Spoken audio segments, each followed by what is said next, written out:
Tarasenko and Barkov both good to go? Yes, sir. And then Evan Rodriguez back up on the top line. Obviously, he played there earlier in the year, last game as well. Just he can do a lot of things. What do you like about how he fits on that top unit? Well, I like where Evan's game has changed over the course of the year. When he came in and he played with Sasha and Sam, it was good, especially analytically. They were a really good line.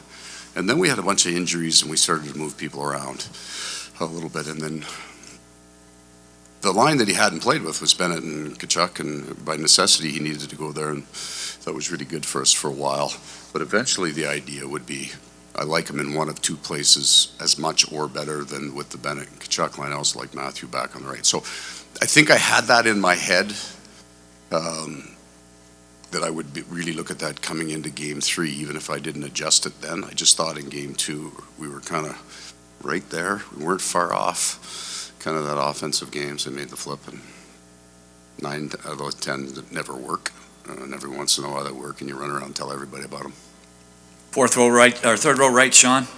Aaron Ekblad said of your team's ability to seemingly get stronger as series goes on. He said all the credit goes to you and your coaching staff, all the stuff that you bring them. I'm interested in your take on this team, or your description of them in their ability to take all that information that your coaching staff brings to them and apply it under such duress and circumstances.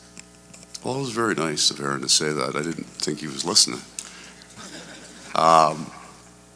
I don't know the answer to that, because we work really, really hard at making things as simply as possible, and that as simple as possible. And it's not because your players can't process it at all.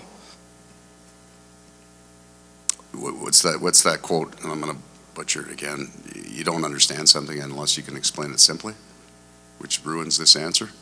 But we're trying to give them the most important things, and that would be what we work fairly hard at. If you've got 10 fires, the only thing that's important about that is you order number 1 to 3 right and deal with those, because usually fire, 4 through 10 puts itself out. So try to get to the important things as quickly as you can, and explain them as simply as you can.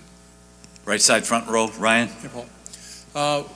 Their power play is obviously going to make adjustments. It always happens. Is there any way to try and stay ahead of whatever adjustments might be made? Do you look back at past dry spells and things they've tried, and how deep is the dive in trying to stay ahead of this particular chess game?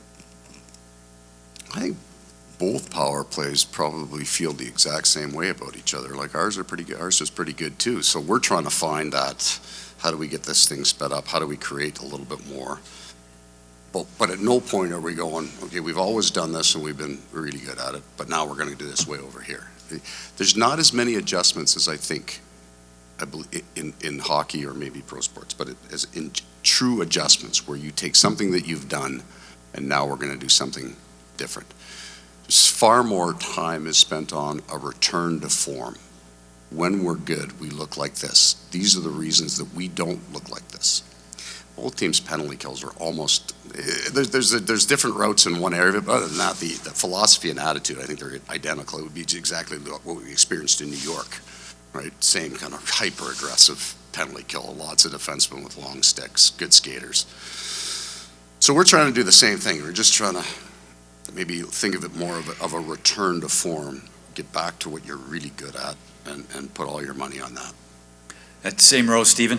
Obviously, we know Sasha Barkov and kind of what he means to you guys as a team, but how much more value does having him mean on the road when you don't control last change, and kind of how it makes your lineup fit having him in there for matchups? Well, maybe it just kind of switches a little bit. So at home, a lot of nights he's going to play against the McDavids of the world. You can't say that. Other really good players, because there aren't any other McDavids of the world. He'll get matched, but then you get on the road and maybe we look at Sasha Barkov a little differently. You look at the offensive side of his game. So if you're not going head-to-head, and there's a very small number of teams, in my opinion, that have a true shutdown line where you're getting Jordan Staal all night long, right? Or you're getting Adam Lowry all night long. So, yes, there's the give and take. We would lose the sulkiness against possibly the other teams, but we're also then going to get a guy that's a point-a-game plus guy, and the guy in his wing scored 57. So there's the give and take for both teams. Third row on the right, Jason? Paul, Gustav Forsling, most teams when they win, you need a number one defenseman, and I don't know if he fits into that He is. ideal from it. What have you seen in your 2 years here that puts him in that category as a defender? So I can't qualify this better, but I believe this. In his style of defense, he's the best defenseman in the world. What have I seen? I mean, he did come out of. If you track his path, and I can't. I mean, I know where he was in Chicago because we didn't get him. We wanted him, and we didn't get him. And I don't know what happened. All I know is that I think he's a perfect example of a late bloomer. But not because he was underperforming, underworking, or he hadn't found his game yet. I don't think he was, to play his game, he's an exceptionally fit man, right? And it's Forsling on our fitness board, right, year over year. It took his body a while to get to the mass, to critical mass, where now he's so powerful in that stride, and he can get it. It just took his body a while. He was truly a late bloomer. He would be. But there's a way better story in that. He just wasn't sitting around eating Doritos and woke up one day and looks like that. The hours that, you look like me, the hours that he put into it. And that idea of the great character people put in all the effort even without knowing it's going to work, right? The arduous pursuit of excellence without the guarantee of reward. That's Gustav Forsling. In that same row, Mark? If I lean closer to this, will I hear you? Is that how this works? How about that? There you go. Talking sleep doctors here. You got one team that's played a couple series in the Pacific, one against Dallas in the Central, now they're going east. They play out of Edmonton, it's obviously far away from everything. You didn't know I was able to do that, did you? Yeah, it's pretty good. It's pretty good. Your team has played, this is your second trip out of your time zone in 5 months. Is there an advantage one way or the other? No, I don't think so. I mean, I'm taking our situation. I mean, I don't think the one-off is an issue at all. We got beat by St. Louis in the first round the year St. Louis won the Cup. I think 5 of the 6 previous weeks before the season ended, we were outside our time. We were on one coast or another. I thought it affected us then. I think it's the cumulative effect of over time, how you can recover. I think there's a block of teams. We're one of them. Edmonton's probably, your travel sucks. It's just not good. Like we've got, think of all of the teams in our division that it's 3+ hour flight. We do that all year long. So there's a built-in resilience that comes to just the experience of it. I would take a more rested, possibly, jet lag. It's 2 hours. Like we didn't fly to Europe. It's just down the road, right? The game's at 6 instead of 7. So there's another change, and some of our shoes got a little wet. There's another, just doesn't matter. We'll take 2 more. Left side, third row, Luke. Paul, when one team's up 2-0, it's just human nature that the other one's going to be the more desperate team. Is there anything you've learned in coaching to match that desperation? Any tricks or tips you can give your guys a try? And No tricks, no tips, but there's an energy source in both rooms.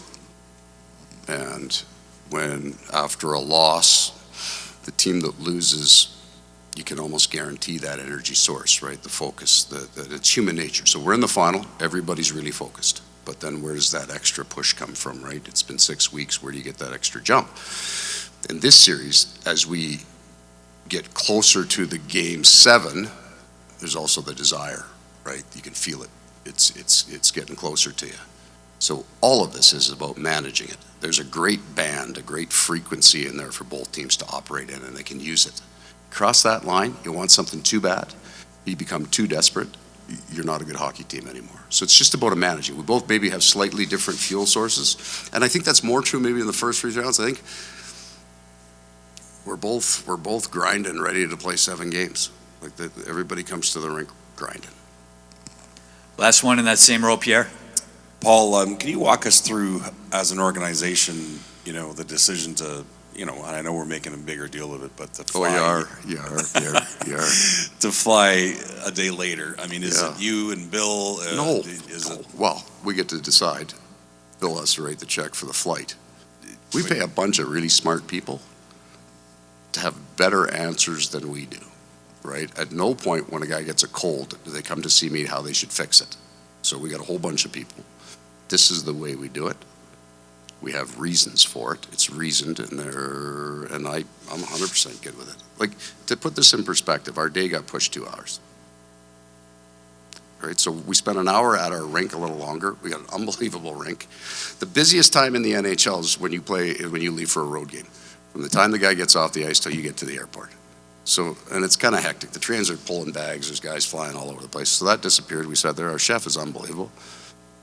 The coaches put on 7 pounds yesterday. That's the only ramification. We ate 12 meals, right? They got on the plane. We spent an extra hour and a half on the tarmac, whatever it was. They played cards. They laughed.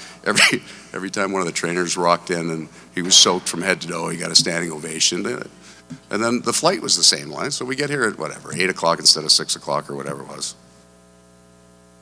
So I'm joking around with that, but there's some people struggling right now in Florida. It was flooding, so it's a serious thing that happened there.